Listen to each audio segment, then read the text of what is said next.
Hello and welcome. This is the Zen community of Oregon, making the teachings of the Buddha Dharma accessible to support your practice. New episodes air every week.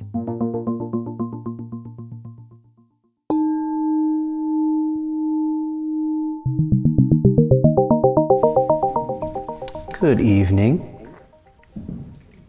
It's very good to be here with you tonight. If the Dharma spiel wasn't advertised, I'd probably just be quiet tonight because it feels like there's a nice stillness that was in our sitting and also just in the air this time of year. But I'm gonna share something with you.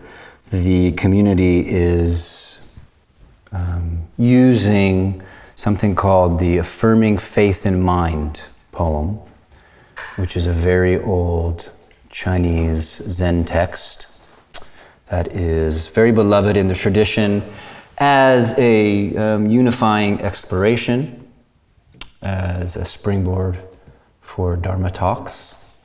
And you could chant with us later this poem. And I was thinking about the meaning of this poem, and there's different levels. There's very profound teachings in it. And there are really just very straightforward observations of human nature. And one of them, I think it's not quite explicit, but it's definitely not so hard. You don't have to read too much between the lines, is that human beings are very afflicted by comparing mind. And then we don't have to be. And so I thought I would talk about comparing mind, comparison in today's talk. It says here, see into the true self of things and you're in step with the great way. The great way means the way of freedom. Thus walking freely undisturbed, but live in bondage to your thoughts and you will be confused. This heavy burden weighs you down, so why keep judging good and bad? Judging good and bad, comparison. So I think one of the most common human pastimes is comparing and contrasting ourselves to others.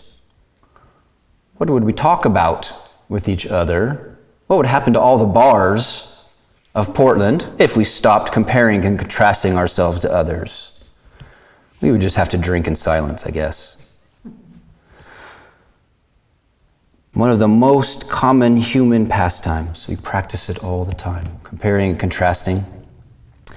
And we compare ourselves to imagined versions of ourselves.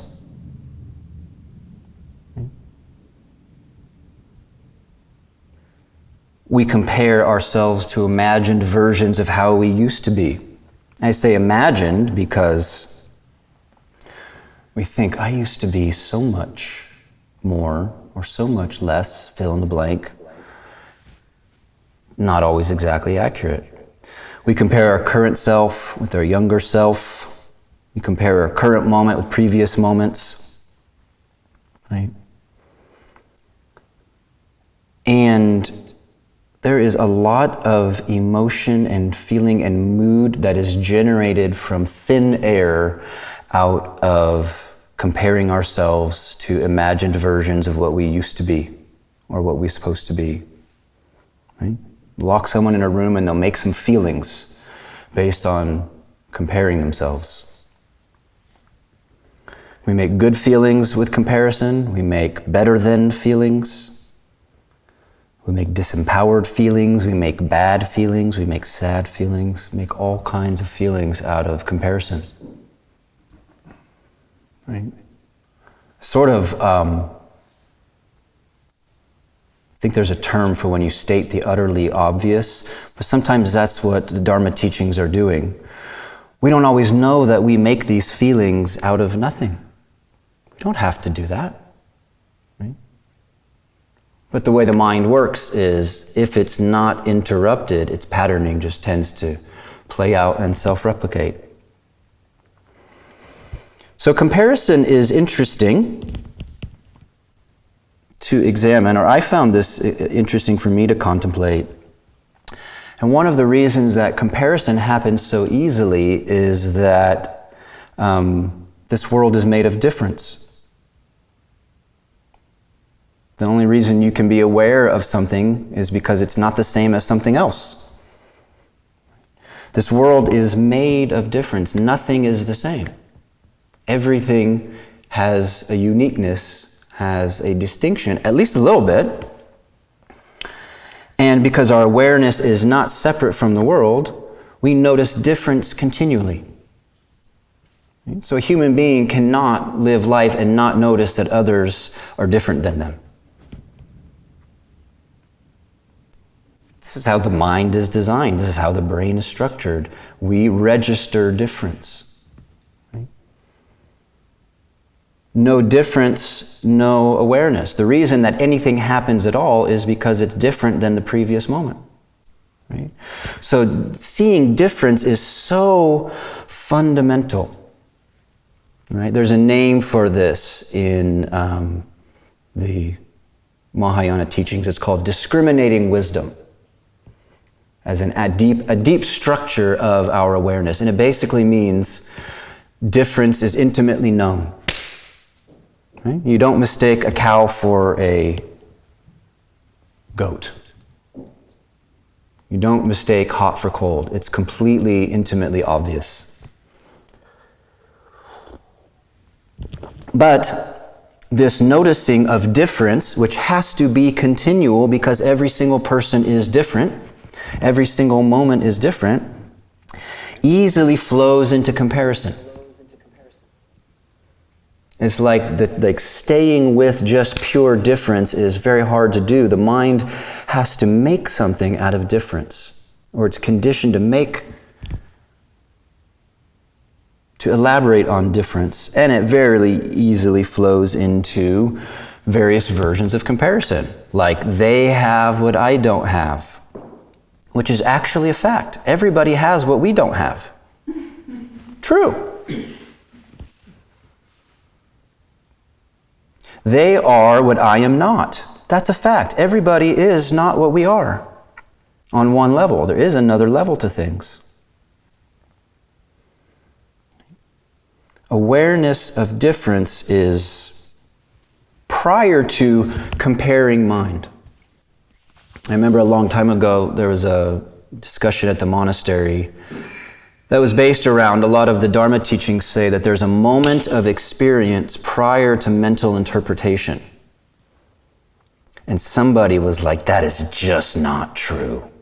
No way. Experience and how I feel about it or how I think about it are not separable. And later, through practice, this person changed their mind. They came to see, no. It is possible to stay in immediacy.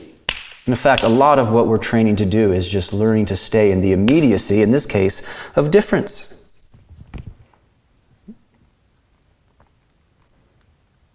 So what to do about this kind of comparing?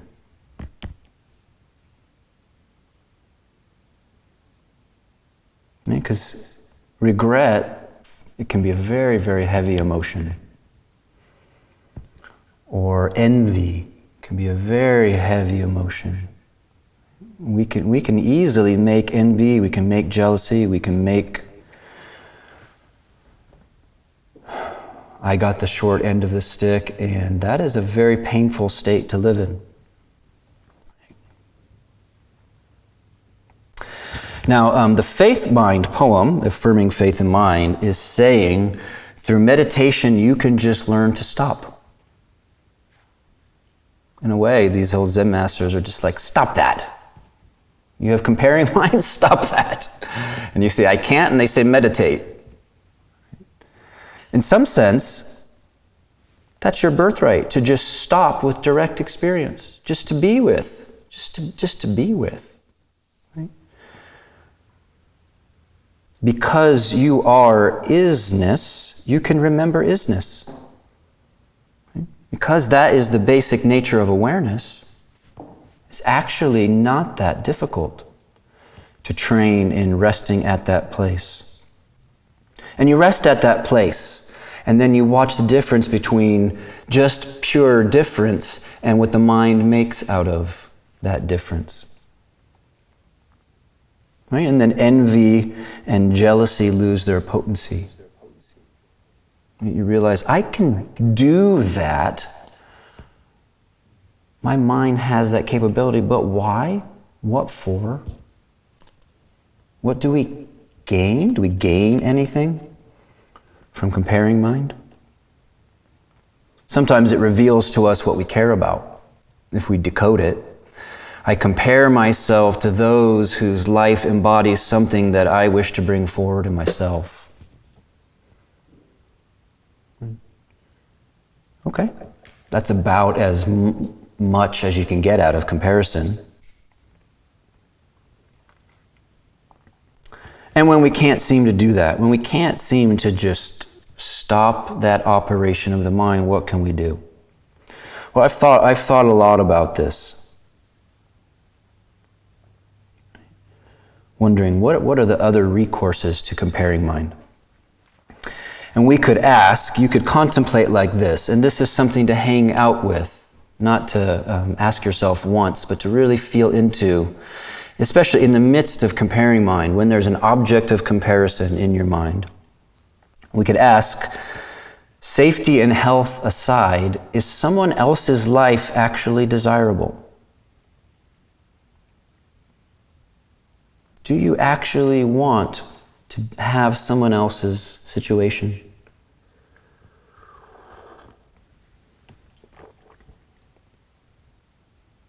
If first answer is yes, or if you have yes, the next question might be, how would you know? How do you know someone else's life is desirable? Again, safety and health and all of those basic human necessities alive. If you're not experiencing that life, how do you know that you would want that?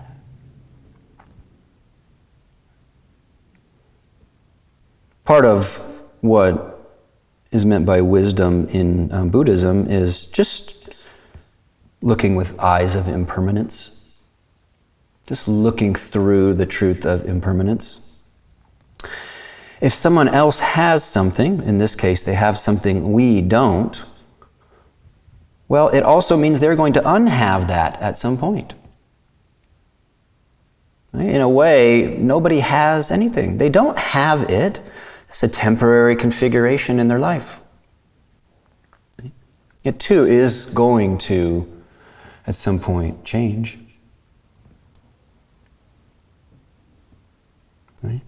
Also, if somebody has something we don't have, that also means there are some good experiences we don't have, but it also means there are some bad experiences we don't have. Right? So at some point I thought, wow, where my partner and I, we really missed the era of $200,000 houses in Portland. But I've had plenty of friends who got those $200 houses and have put $100,000 into those houses that they didn't know was coming. There are almost no exceptions to this truth that for everything we envy or think, I would rather have that life, it's a mixed bag. That life you would rather have is going to come with the good and the bad. Do you really want someone else's life? Is someone else's life actually desirable? How about, is a past version of ourselves actually desirable?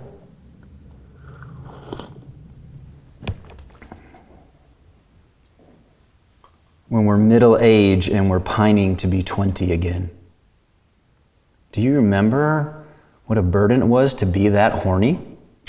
It was terrible. Or that competitive, or whatever it was, or that unsure of who you are. And no offense to the 20-year-olds who are not horny and not competitive and sure of who you are, more power to you. But from the mind that compares, it kind of edits things. It really simplifies things down to that. is more desirable than this.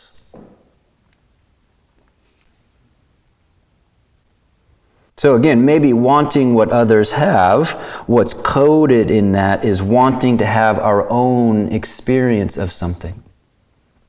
And we compare ourselves to somebody. We don't really want their partner or house or job. We can't know that we really want it because we can't know it because we don't actually have it. It's just really a picture in our minds. But what we might want, or what might be coded in that, is that it points to a road that we could start walking towards our version of that experience.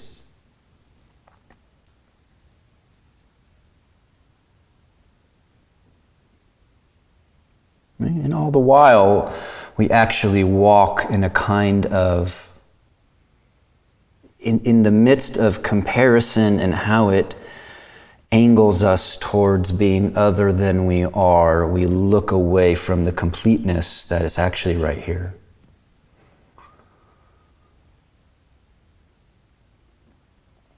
Which is, in a way, the subject of many talks, so I'm not going to dwell on that too much. So this is a world of difference. Right? And people manifest differently. People are not the same. People are very different on so many levels. And the universe is a free space that doesn't reject the array of manifestations of people, even though we might like to reject them. Even though some of the manifestations of people are rightly repulsive to us morally.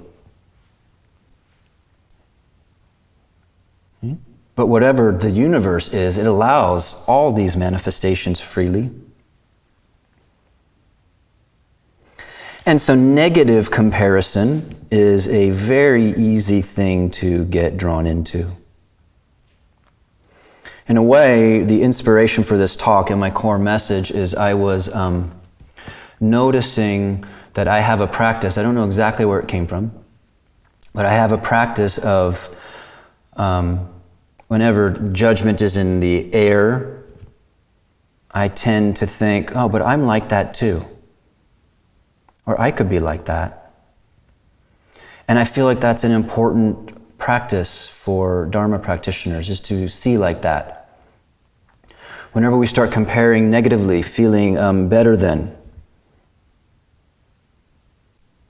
I could be just like that. Right?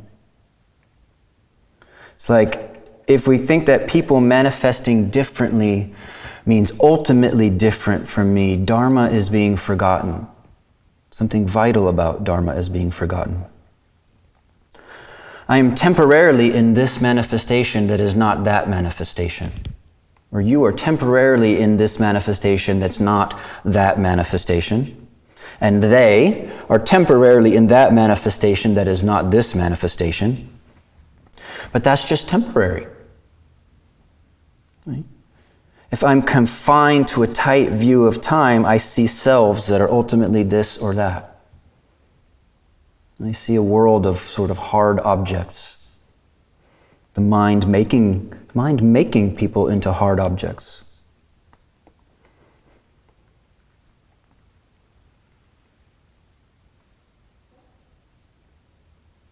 But to train, to practice seeing beings as temporarily manifesting the way they are because of particular conditionings. And then knowing, I could be just like that. Or actually, in a way deeper, I'm like that. Whatever I see, if I can see it, I'm like that.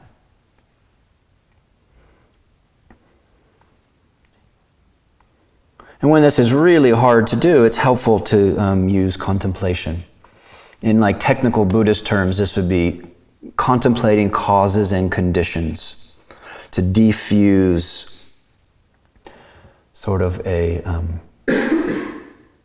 hard and rigid view of somebody or some kind of people or of ourselves.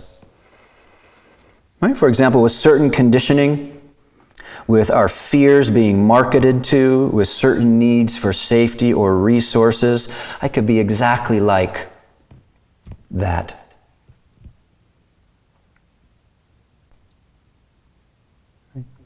It's the self view. It's the self that I have some immutable essence that makes me different from other beings that causes me to think otherwise. The right conditions, the right situation, the right catalyst, it could be exactly like someone else, especially in the absence of spiritual practice. I have an instinctual nature, I have mental conditioning, I have social pressures, and therefore I am susceptible to transforming into any unsavory character.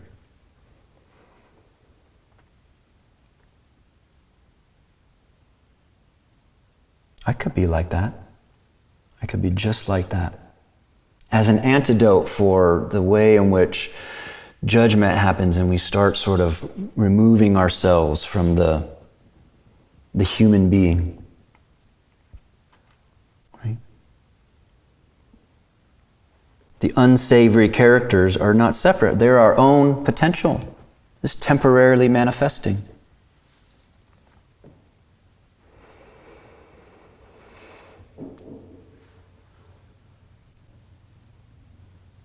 I can be like that too. I could be like that. There's another level at this at which you could practice. For example, right now you could be aware of your being, the experience of being you, and be aware of someone else at the same time. It's exactly the same awareness.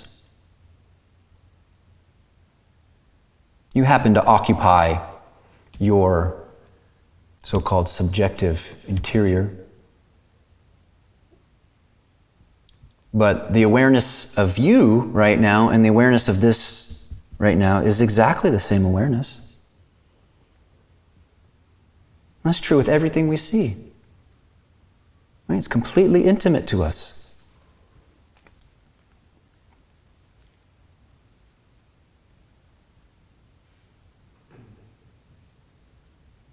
So differences are this undivided awareness. Right? Could even say the unsavory character that we so easily compare, or the person that we desire, or the thing that we desire, is exactly this awareness. How else would you experience it? Right? Right here, this poem, The Faith Mind, says, "The one way knows no differences." This true, unified awareness knows no differences, but the foolish mind clings to distinctions of this and that as being ultimately true. In a way, the summary of my whole talk is difference is indestructible. It's never going to go away, but comparison is optional. And that's all seamlessly experienced.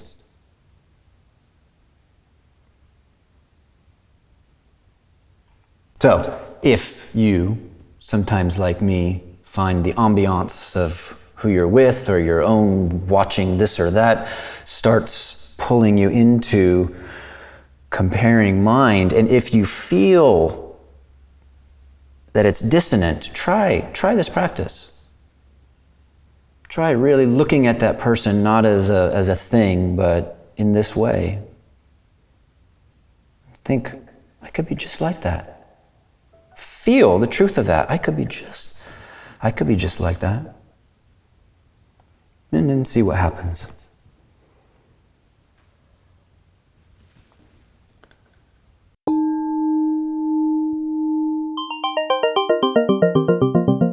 Thank you for listening to the Zen Community of Oregon podcast, and thank you for your practice.